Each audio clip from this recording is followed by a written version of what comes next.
एक बड़ा ही धनवान आदमी एक गांव में रहता था। जैसे कि ज्यादातर पैसे वालों को होता है, इस धनवान सेठ को भी अपने पैसों का घमंड था। वह जिस गांव में रहता था, वहां पर ज्यादातर लोग किसान थे। इन सभी किसानों के पास जितनी जमीन थी, उससे कई गुना ज्यादा जमीन इस सेठ के पास थी। कई गरीब किसान तो इसके लिए इसके खेतों में काम करते थे। इसी गांव में मोहन नाम का एक बड़ा ही मेहनती और सच्चा किसान रहा करता था। मोहन का परिवार थोड़ा बड़ा था। उसके परिवार में उसके बूढ़े माँ बाप, पत्नी और 3 बच्चे थे जो अभी काफी छोटे थे।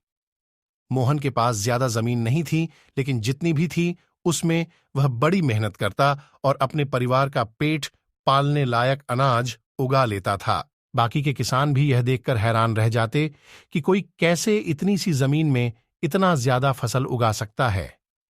वर्ष उस गांव में काफी ज्यादा बारिश हुई, जिसके चलते कई किसानों की फसलें बर्बाद हो गईं, जिनमें से एक मोहन भी था।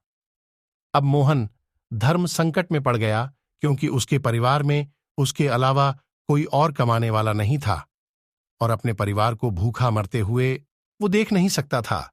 वह जानता था कि इस गांव में अगर कोई उसकी मदद कर सकता है तो वह वही घमंडी सेठ है, जिसने गांव के कई अन्य गरीब किसानों को या तो कर्जा दिया है या तो अपने यहां काम पर रखा हुआ है। हाथ पर हाथ धरे बैठे रहने के बजाय उसने इस सेठ के पास जाने का फैसला किया और एक दिन उनके पास पहुंच गया।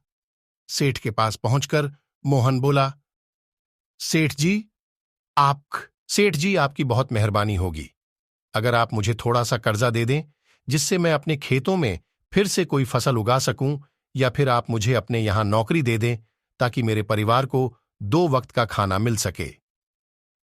घमंडी सेठ को उसकी इन बातों से कोई मतलब नहीं था, लेकिन गांव के सारे लोगों की तरह वह भी यह जानता था कि मोहन कितना मेहनती है। गरीब किसान मोहन की पूरी कहानी सुनने के लिए हमारे चैनल को सब्सक्राइब और लाइक करें। Thank you, take care and मिलते हैं अगले भाग में।